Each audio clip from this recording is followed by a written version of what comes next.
Now that we've seen how HTML elements and tags work, it's time to explore the bigger picture, what's called the HTML Boilerplate. And this will allow us to understand the structure of our HTML files. Now, just like how there is structure to letters that you would write, for example, there's the section where you have your address, and then you probably would include a dear so-and-so, and then you have the body of your letter, and finally you would write something like yours sincerely, and then your name and signature. Similarly, there is a structure to our HTML files, and it looks something like this. And this is called a boilerplate. It's what you usually start off with when you create any new HTML file.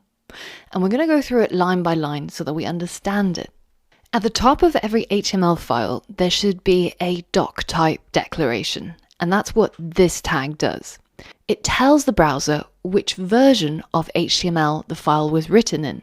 Now, the latest version of HTML is HTML5, and the doc type declaration looks like this, with an angle bracket, an exclamation mark, doc type in all caps, and then HTML.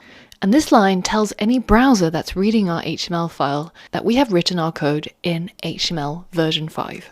The next part that we've got is the actual HTML. Now this is going to be the root of the document.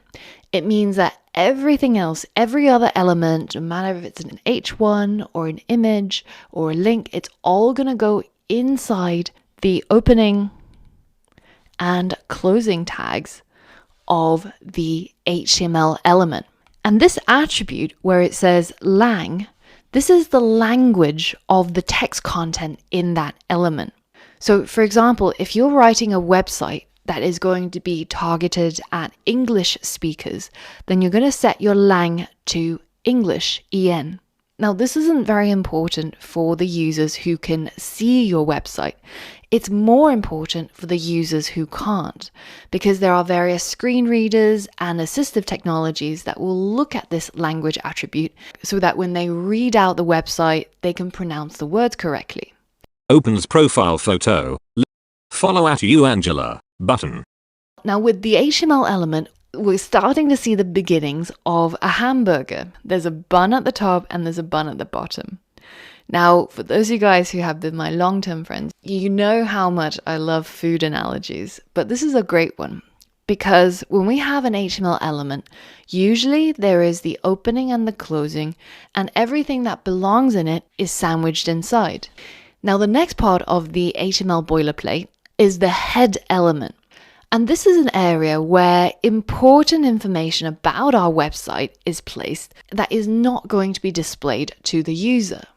So it includes things that will help the website render in the browser correctly, but it doesn't include any sort of content like text or images or anything that the user will see. So one of the things that you should always have in the head section is a meta tag for the character set encoding of the web page. And in this case, it's set as UTF-8. What this does is it ensures that the characters that you're using on your website gets displayed correctly. So for example, in certain character sets, it won't allow emojis to render. In other character sets, they won't have certain symbols like multiplication and division symbols. And that's what this meta tag takes care of. So usually by convention in our HTML boilerplate, we will simply just include this tag as is using the UTF-8 character set, which is one of the most common. So you don't even have to think about it. Now, another thing that you should have in your head section is the title of your website. And that title is usually what gets displayed up here in the tab bar. And in fact, if you right click on any website in Chrome, you can click to view page source, and you can see we've got our doc type, we've got our HTML element, inside it we've got our head, our character set, and then if we scroll a little bit more, you can see we've got our title here. And in between the opening and closing tags of the title, it tells you what title should be displayed up here. So in our case here, the title will simply say my website. Now, there's a lot more things that can go into the head element, as you've seen when we looked at the Google homepage. But for now, these two are the most important things that will always go into your HTML files, and it's important to know. We'll cover other tags as we come across them. Now, the next sandwich inside the sandwich, if you will, are 2 slices of tomatoes. No, just kidding. It's actually the body element. So just like a person, after the head element comes the body element. So inside the body element is where we're going to be spending the majority of our time creating and writing our website. This is where all of the content of the website goes. So the text, the titles, the images, the links, everything that you can do with HTML, creating content and structure, goes in between the opening and the closing tags of the body element. So somewhere inside here. Now, what can go in here? Well, we've seen already how an H1 works. So we can put in a heading, we can add images, we can add lots of things. And this is essentially where the meat of our website is going to live. So once our burger collapses down, you can see that this is what a typical website's HTML code is made up of. So no matter what you add into your body, you can vary it up, but by default, most websites will start off with a boilerplate that looks like this. When you're starting out, I often recommend students to type this out when they're creating new websites. And in fact, you can have a go doing this now by going into VS Code, typing out these elements, and creating your website entirely from scratch. Now, we're beginning to see this idea of nesting in an HTML document. And this is going to be a concept that's going to become super important as we learn more and more programming. But it's simple to understand if we come back to this analogy of the hamburger. So we have our HTML element, which has the opening and closing tags here. And it is exactly like our hamburger bun. So this is our top bun and this is our bottom bun.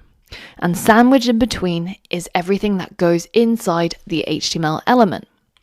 Now, if we take a look at our body element, then you can see here we've got the opening body tag, which will represent with a slice of tomato, and the closing body tag. And in between those 2 slices of tomato is the content for our website. Now, you'll notice that some of the HTML tags, even though they have an opening and closing tag, they're not on different lines. And that's because if we can fit it on one line and we can see the beginning and the end very easily, then we don't actually need to create several lines. But nonetheless, it's still got a beginning and an end. Now, the important thing for us when we're writing code and we've got all of this sandwiching going on, that we indent our code properly so that you can see that this clearly lines up with the opening tag here. So they are clearly sandwiching something in between. And then we have 2 spaces and we've got the next indentation level here. So this one lines up with the closing tag. And through this kind of indentation, you can quite easily visualize that this head section is clearly embedded inside the HTML section. So just like our lettuce is inside our hamburger, by indenting our code properly, we'll be able to keep our code tidy and we'll be able to see at a glance exactly what our code looks like. Now, finally, because we're using VS Code, I want to tell you about a shortcut that means you don't have to type out this boilerplate every single time. Once you've typed it out once or twice and you know exactly how this boilerplate looks, you can save a lot of time by simply typing ! hitting enter on the first selection, and then it will automatically insert all of that code for you, saving you a lot of time, especially when you're creating many HTML documents. Now, the important thing here, though, is this only works if you have created a .html website.